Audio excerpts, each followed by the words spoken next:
Top quality और consistent performance के लिए सिर्फ सिल्वर पंप नाम याद रखना।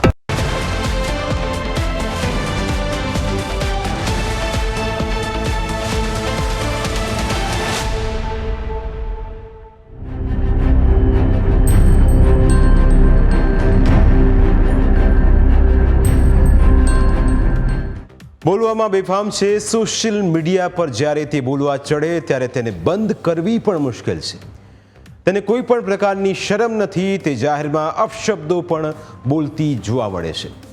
સમજદારીનો તેનામાં એક છાંટો પણ નથી તેવું લોકો વારંવાર કહે છે અને એટલે જ કોઈને કોઈ કારનામાથી તે હંમેશા ચર્ચામાં રહે છે.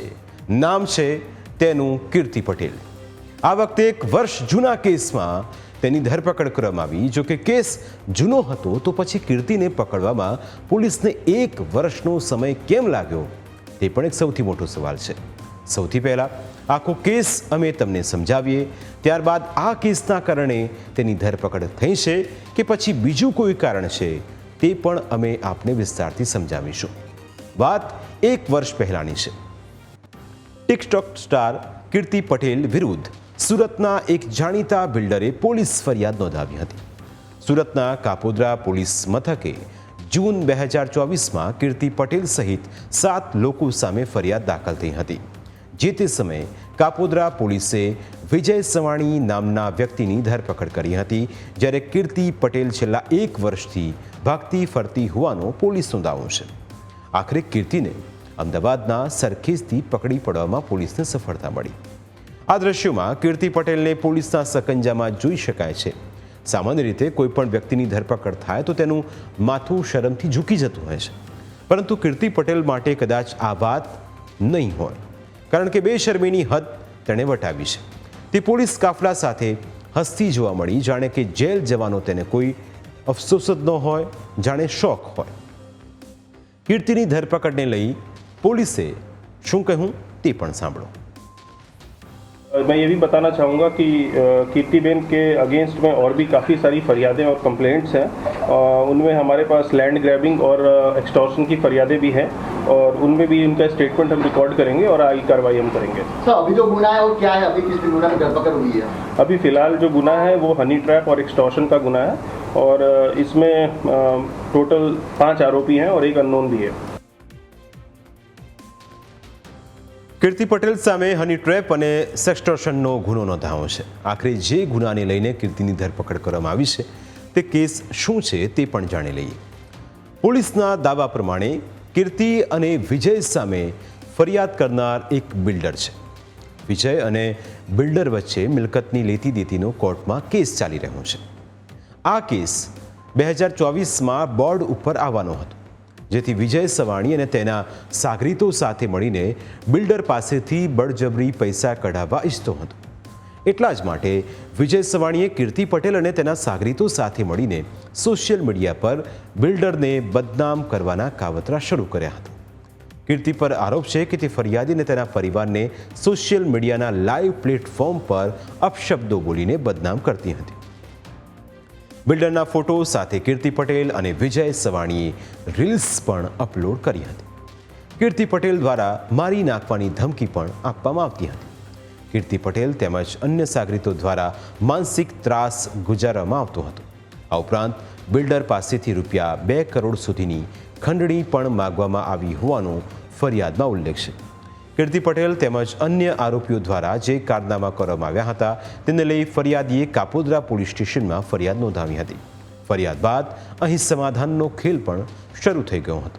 આ કેસમાં ફરિયાદી બિલ્ડરને સમાધાન કરવા માટે કોસમોડી માળઈ જે પાટિયા પાસે આવેલા સિલ્વર ફાર્મમાં મળવા બોલાવાયા હતા. આ ફાર્મમાં જાનવી ઉર્ફે મનીષા ગોસ્વામી, ઝાકીર, કીર્તિ પટેલ અને વિજય સવાણીએ ફરિયાદીને ઠંડા પીણામાં નશીલો પદાર્થ પીવડાવ્યો હતો. ત્યારબાદ તેના ફોટા અને વિડીયો બનાવીને ફરિયાદીને બ્લેકમેલ કરવામાં આવતા હતા અને સમાધાન માટે 2 કરોડ રૂપિયાની માગણી કરવામાં આવી હતી. જોકે પૈસા નહીં આપે તો ફોટો અને વિડીયો ઇન્સ્ટાગ્રામ તેમજ અલગ અલગ સોશિયલ મીડિયામાં વાયરલ કરીને ફરિયાદીને બદનામ કરવાની ધમકી આપી હતી. તેમ છતાં બિલ્ડરે રૂપિયા ન આપતા અલગ અલગ સોશિયલ મીડિયા પ્લેટફોર્મ પર વિજય સવાણી તેમજ કીર્તિ પટેલે બિલ્ડરની નાની દીકરીઓ સાથે બળાત્કાર તેમજ પત્નીના ફોટો ક્યાંથી મેળવીને જુદા જુદા લખાણની સ્ટોરી મૂકી હતી.